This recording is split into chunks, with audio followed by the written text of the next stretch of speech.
माना जाएगा। आप समझदार हो।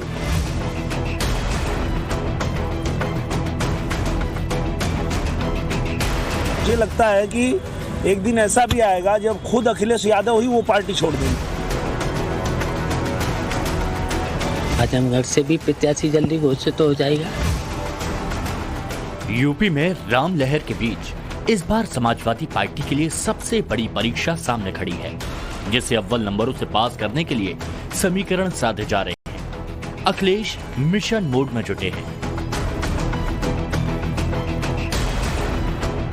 अखिलेश गोटी सेट कर रहे हैं, वो रूठों को मना रहे हैं। अपना कुनबा बड़ा करने के लिए खुद तो मुजफ्फरनगर से लेकर फिरोजाबाद तक दौरे पर दौरे कर रहे हैं और अपनी पत्नी डिंपल यादव को मैनपुरी भेज रहे हैं, जो कि इस वक्त यूपी की सबसे हॉट सीट में शुमार है। सवाल मुलायम सिंह की विरासत बचाने के साथ ही खुद की साख कापी है। जाहिर है अखिलेश हर सियासी संभावना को टटोल रहे हैं। गुरुवार को वो फिरोजाबाद पहुंचे, जहां से रामगोपाल यादव के बेटे अक्षय चुनावी मैदान में हैं। फिरोजाबाद में अखिलेश यादव ने पार्टी के पूर्व बागी विधायक अजीम भाई की पार्टी में घर वापसी कराई। इसके बाद वो बीएसपी छोड़कर पार्टी में आए मुकेश जाटव के घर भी गए। भाई समाजवादी पार्टी में आ गए, टीटू भाई समाजवादी पार्टी में आ गए, रुखसाना बेगम जी समाजवादी पार्टी में, और बहुजन समाज पार्टी के जो पार्षद जीते और कुछ निर्दलीय पार्षद वो सब समाजवादी पार्टी में आए। तो इससे खुशी की बात क्या हो सकती है। और दूसरा, चंचल जी के इस कार्यक्रम में शामिल हो रहे हैं हम लोग। मुकाबला योगी से है, मोदी से है, राम लहर से है, लिहाजा अखिलेश तिनका तिनका जोड़ रहे हैं। सबसे पहले उम्मीदवारों की लिस्ट जारी करके वो अपने इरादे पहले ही जाहिर कर चुके हैं। समाजवादी पार्टी ने अभी लिस्ट जारी की है। 31 उम्मीदवारों के नाम का ऐलान किया है। पहली लिस्ट में बदायूं से 2 बार सांसद रहे धर्मेंद्र यादव को टिकट दिया गया था, लेकिन तीसरी लिस्ट में इस सीट से चाचा शिवपाल यादव के नाम को आगे कर दिया गया। सिर्फ मुलायम कुनबे की बात करें तो अखिलेश यादव अभी तक पत्नी डिंपल यादव को मैनपुरी, चाचा शिवपाल यादव को बदायूं, भतीजा अक्षय यादव को फिरोजाबाद से लड़ाने का ऐलान कर चुके हैं। मगर वो खुद कहां से चुनाव लड़ेंगे, फिलहाल इसे लेकर कंफ्यूजन ही कंफ्यूजन है। 2 तरह की संभावनाएं बन रही हैं। पहली, वो कन्नौज से या आजमगढ़ से या फिर दोनों जगह से ताल ठोक सकते हैं। दूसरी संभावना ये है कि अखिलेश कन्नौज से और धर्मेंद्र यादव फिर आजमगढ़ से चुनाव लड़ें। आजमगढ़ को समाजवादी पार्टी की परंपरागत सीट के तौर पर देखा जाता है।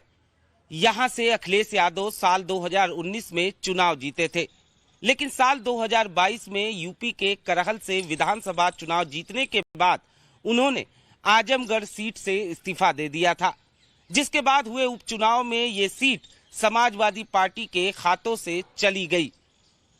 भोजपुरी स्टार और अभिनेता दिनेश लाल यादव निरहुआ ने साल 2022 में हुए लोकसभा उपचुनाव में धर्मेंद्र यादव को हरा दिया था। अखिलेश ने एक तरफ बदायूं से धर्मेंद्र यादव की दावेदारी वापस लेकर राजनीति के माहिर खिलाड़ी शिवपाल यादव को मोर्चे पर लगा दिया, तो दूसरी तरफ धर्मेंद्र यादव को आजमगढ़ और कन्नौज का प्रभारी बनाया है, जिससे माना यही जा रहा है कि अखिलेश यादव आजमगढ़ और कन्नौज दोनों जगह से चुनाव लड़ेंगे। इसके बाद एक सीट कन्नौज से इस्तीफा देंगे और धर्मेंद्र यादव वहां उपचुनाव लड़ेंगे। यानी फिलहाल धर्मेंद्र यादव बैकअप के रूप में ही नजर आ रहे हैं। अब सवाल ये उठता है कि कन्नौज ही क्यों, आजमगढ़ क्यों नहीं? तो इसके पीछे आजमगढ़ उपचुनाव में धर्मेंद्र यादव की हार को अहम कारण बताया जा रहा है।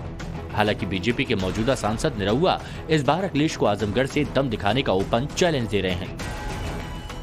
और मुझे लगता है कि एक दिन ऐसा भी आएगा जब खुद अखिलेश यादव ही वो पार्टी छोड़ देंगे और वो पार्टी ही खत्म हो जाएगी।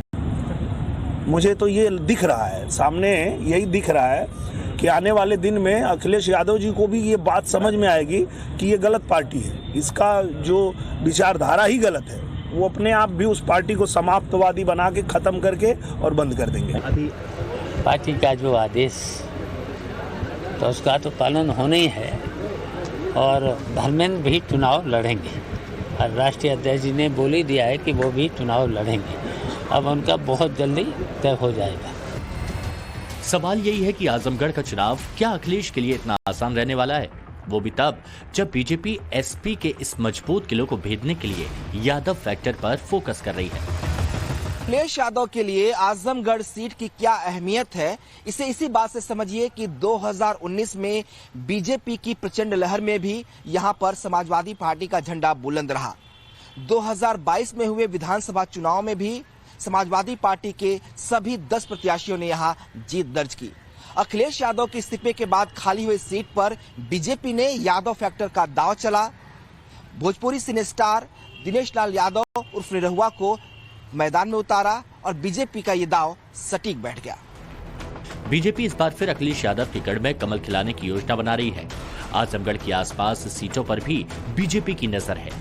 यादव मतदाताओं को बीजेपी के पक्ष में करने का काम मध्य प्रदेश के मुख्यमंत्री मोहन यादव को सौंपा गया है। मैं तो चाहता हूं कि अखिलेश यादव खुद आए आजमगढ़ लड़ने के लिए, क्योंकि पहले भी अखिलेश यादव लड़े थे वहां, तो मैं तो यही चाहूंगा कि वो खुद ही आए आजमगढ़ लड़ने के लिए।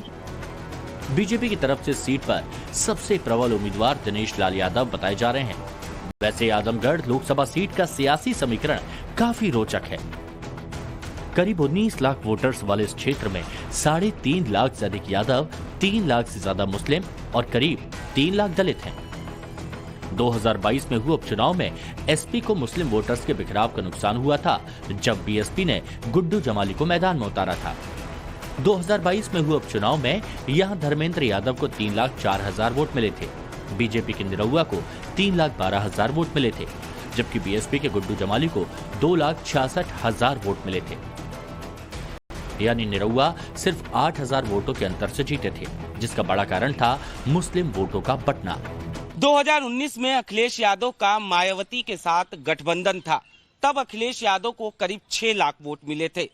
लेकिन इस बार बीएसपी से गुड्डू जमाली के खड़े होने की बात सामने आ रही है। इसके अलावा ओम प्रकाश राजभर की सुभाषपा भी बीजेपी के साथ है। इसलिए भी आजमगढ़ में समाजवादी पार्टी की मुश्किलों का बढ़ना तय माना जा रहा है। इस बीच आजमगढ़ के मुस्लिम मोहल्लों में इस बार होने वाले मुकाबले को लेकर क्या कुछ कहा सुना जा रहा है, वो अब आप भी सुनिए।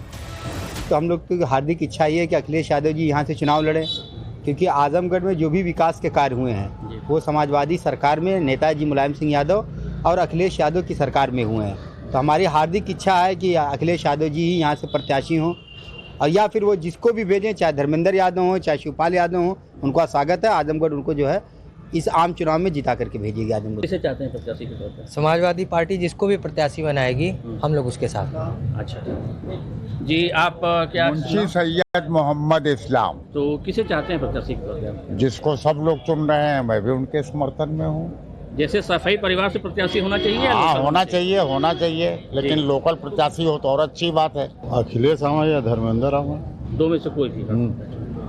अच्छा, तो कौन बेहतर पड़ेगा, आप किसको मानते हैं? अब वो बड़े नेता हैं, ये लोग अपना तैयार करके हमें जिसको भेजना हो हमें बोलो, हम कैसे ये कहेंगे। डिम्पल यादव आ जाए तो और बेहतर रहेगा। अच्छा। कुल मिलाकर कहा जाए तो मुलायम सिंह यादव के जाने के बाद होने जा रहे ये पहले लोकसभा चुनाव यूपी में अखिलेश के लिए लिटमस टेस्ट की तरह है। कन्नौज, इटावा, मैनपुरी जैसे यादव लैंड ही नहीं बल्कि पूर्वांचल में भी पार्टी का जनाधार बचाने की चुनौती है। आजमगढ़ जैसे समाजवादी पार्टी के पुराने किले को बचाने का सवाल भी है, जहां निरहुआ दमखम के साथ अखिलेश को बार बार चुनौती दे रहे हैं।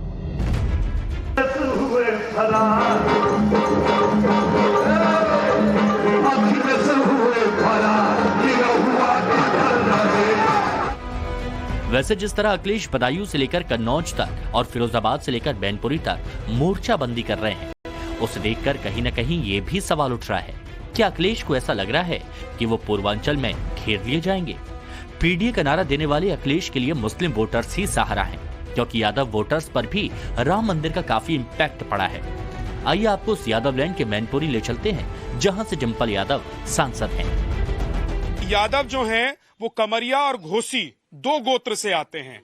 12 साल पहले डिम्पल यादव इसलिए हार गई थी क्योंकि यही यादव बट गए थे। मुलायम सिंह यादव को भी एक बार बड़ी दिक्कत हो गई थी चुनाव में, इसी वजह से, क्योंकि दोनों गोत्र के जो यादव थे वो अलग अलग अपना प्रतिनिधित्व चुनना चाहते थे। अब मेरे साथ यहाँ तमाम यादव समाज के लोग हैं, मैं ये समझूंगा, इनसे बात करूंगा कि क्या यादव समाजवादी पार्टी के साथ ही जाएगा या फिर 10 साल का जो कार्यकाल है नरेंद्र मोदी जी का, उसकी वजह से यादव अब बदलना चाहते हैं, उनका मन बदल रहा है कि नहीं बदल रहा है? सर, क्या नाम है आपका? फौजी मिलट सिंह यादव।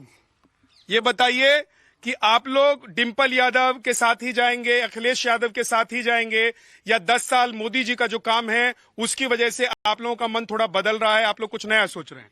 मन बदल रहा है, मोदी जी के साथ जाएंगे। क्यों जाएंगे? इन्होंने जनता को बहुत कुछ फैसिलिटी दी है। रामलहर के चलते कैसे इस बार मैनपुरी में यादव वोटर्स के मूड बदला हुआ है? एसपी का कोर वोटर माने जाने वाले यादव समुदाय ही समाजवादी पार्टी के खिलाफ खुलकर बोल रहा है। कमरिया और घोसी यादवों के बीच ही फूट पड़ती जा रही है। और जो मोदी जी का काम है सबको अच्छा लग रहा है। बस घोसी तो हमारे सब उसी बीजेपी की तरफ है। अब की बार कमल खेलेगा सर।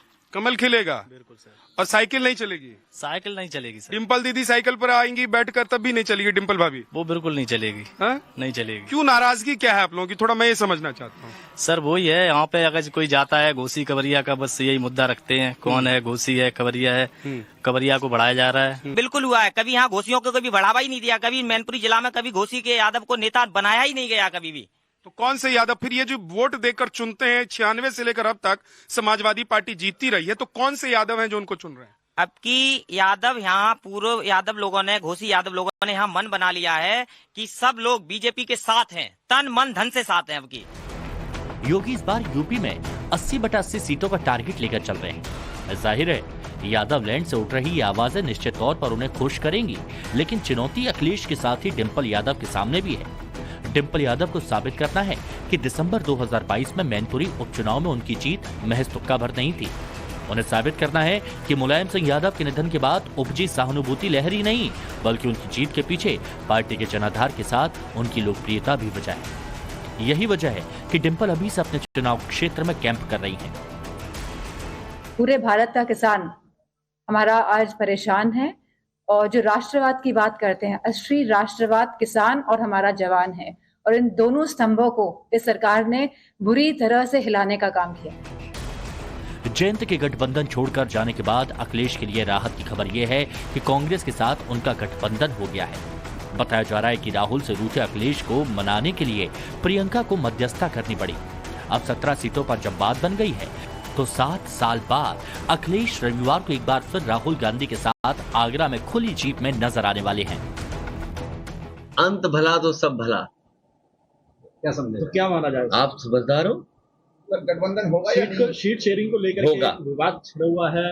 कोई विवाद नहीं है, आपके सामने सब चीजें साफ हो जाएंगी बहुत जल्दी। जॉर्ज पांडे जी ने कहा है बीएसपी के लिए कि उनके लिए अब ये बात सब पुरानी हो गई। अरे हमारे पत्रकार साथी कितनी पुरानी बातें बता रहे हो। मैंने आपसे क्या कहा? कितना अच्छा सवाल पूछा, कितना अच्छा जवाब दिया मैंने। ये असल में आने वाले लोकसभा चुनाव समाजवादी पार्टी के साथ ही अखिलेश के भविष्य भी तय करने वाले हैं। इन चुनावों के बाद ये तय हो जाएगा कि अखिलेश सिर्फ सीएफआई के नेता हैं या फिर अपने पिता मुलायम सिंह यादव की तरह पूरी यूपी के नेता हैं। एक वक्त था जब मुलायम ने अपने पूरे परिवार को राजनीति का वट वृक्ष बना डाला। आज भी मुलायम के कुनबे से सबसे ज्यादा चेहरे चुनाव में उतरते हैं। साल 2019 में मुलायम परिवार के 6 लोग चुनावी मैदान में उतरे थे। इस बार भी कम से कम 5 सदस्यों के चुनाव लड़ने के अटकलें हैं। चाचा शिवपाल, डिंपल यादव, अक्षय के लड़ने का तो कंफर्म हो चुका है, सीटें भी तय हैं। अखिलेश का लड़ना भी तय माना जा रहा है। सस्पेंस सिर्फ धर्मेंद्र यादव पर है। राजनीतिक तौर पर मुलायम का कुनबा बहुत विशाल है।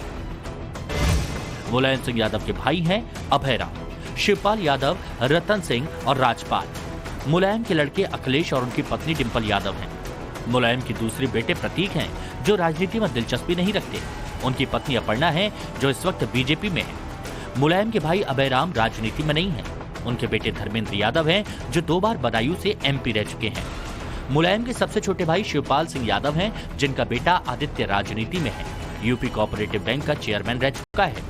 मुलायम के चौथे भाई रतन सिंह का पोता तेज प्रताप 2014 में मैनपुरी से सांसद रह चुका है।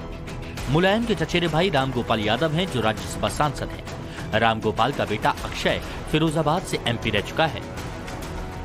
मुलायम अपने परिवार से पहले ऐसे शख्स थे जो राजनीति में आए, और उनका लगाया वटवृक्ष आज वृहद हो चुका है। अखिलेश के सामने परिवार और सियासत का वटवृक्ष दोनों संभालने की दोहरी चुनौती है। वो उसमें कितना कामयाब होते हैं, काफी हद तक लोकसभा चुनाव का नतीजा साफ कर देगा। Bureau report, times now Bharat.